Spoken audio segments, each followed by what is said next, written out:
speaking from London.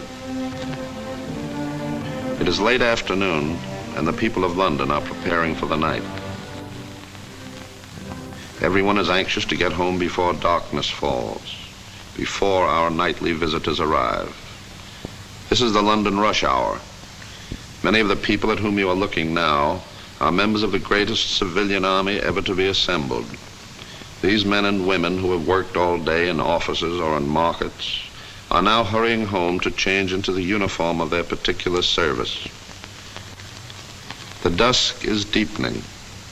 Listening crews are posted all the way from the coast to London to pick up the drone of the German planes. Soon the nightly battle of London will be on. This has been a quiet day for us, but it won't be a quiet night. We haven't had a quiet night now for more than 5 weeks. They'll be over tonight. They'll destroy a few buildings and kill a few people, probably some of the people you are watching now. Now they're going into the public shelters. This is not a pleasant way to spend the night, but the people accept it as their part in the defense of London.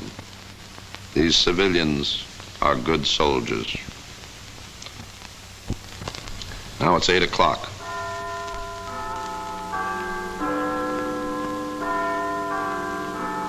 Jerry is a little bit late tonight. The searchlights are in position. The guns are ready.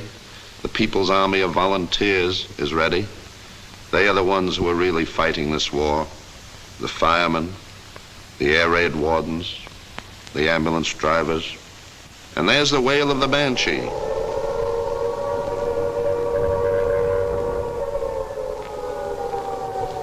The nightly siege of London has begun. The city is dressed for battle.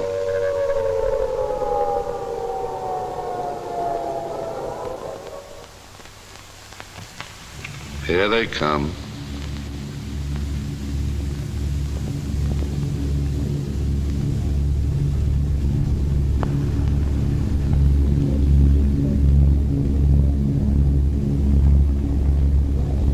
Now the searchlights are poking long, white, inquisitive fingers into the blackness of the night.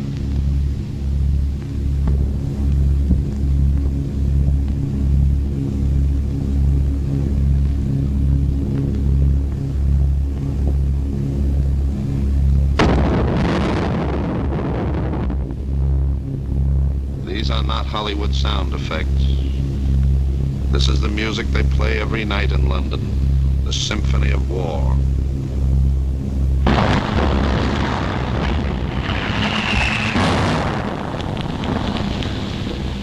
That was a bomb.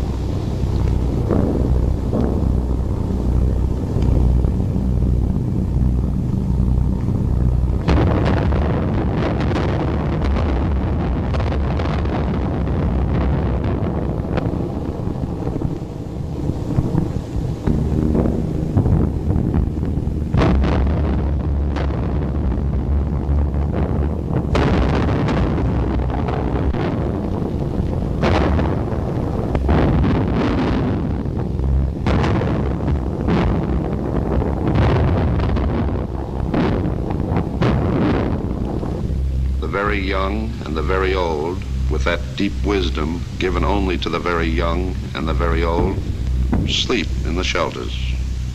Do you see any signs of fear on these faces? Now the army of the people swings into action. The bombs have started fires. When the bomber starts a fire, he immediately returns, uses it as a target, and drops more bombs, hoping to spread the fire. Yet the People's Army ignores the bombs and the spent shrapnel which rains down constantly. Brokers, clerks, peddlers, merchants by day, they are heroes by night. The night is long, but sooner or later the dawn will come. The German bombers are creatures of the night. They melt away before the dawn and scurry back to the safety of their own airdromes. And there's the wail of the banshee again. This time a friendly wail. The all-clear signal tells us that the bombers have gone. It's just 6 a.m. In this last hour of precious sleep, this strange new world finds peace. London raises her head, shakes the debris of the night from her hair, and takes stock of the damage done. London has been hurt during the night.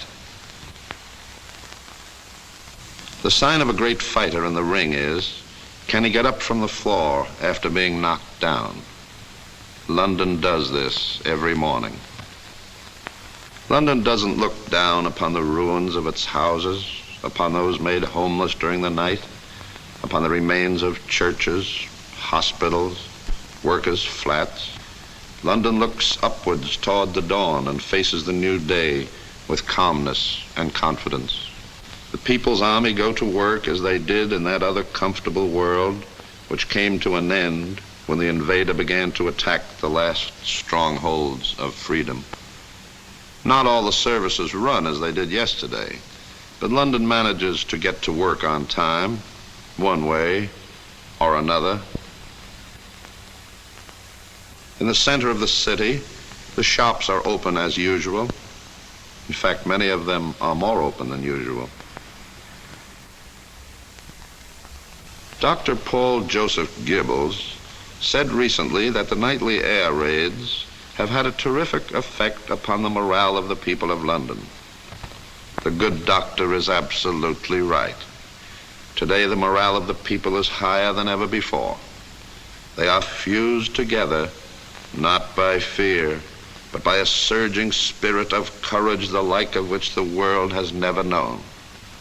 They know that thousands of them will die, but they would rather stand up and face death than kneel down and face the kind of existence the conqueror would impose upon them. And they know, too, and are comforted by the thought that England is not taking its beating lying down. They are guarding the frontiers of freedom. It is hard to see 5 centuries of labor destroyed in 5 seconds. But London is fighting back. I am a neutral reporter. I have watched the people of London live and die ever since death in its most ghastly garb began to come here as a nightly visitor 5 weeks ago. I have watched them stand by their homes. I have seen them made homeless. I have seen them moved to new homes. And I can assure you, there is no panic, no fear, no despair in London town. There is nothing but determination, confidence, and high courage among the people of Churchill's Island. And they know that every night the RAF bombers fly deep into the heart of Germany, bombing munition works, airplane factories, canals, cutting the arteries which keep the heart of Germany alive. It is true that the Nazis will be over again tomorrow night, and the night after that, and every night. They will drop thousands of bombs, and they'll destroy hundreds of buildings, and they'll kill thousands of people. But a bomb has its limitations. It can only destroy buildings and kill people. It cannot kill the unconquerable spirit and courage of the people of London. London can take it.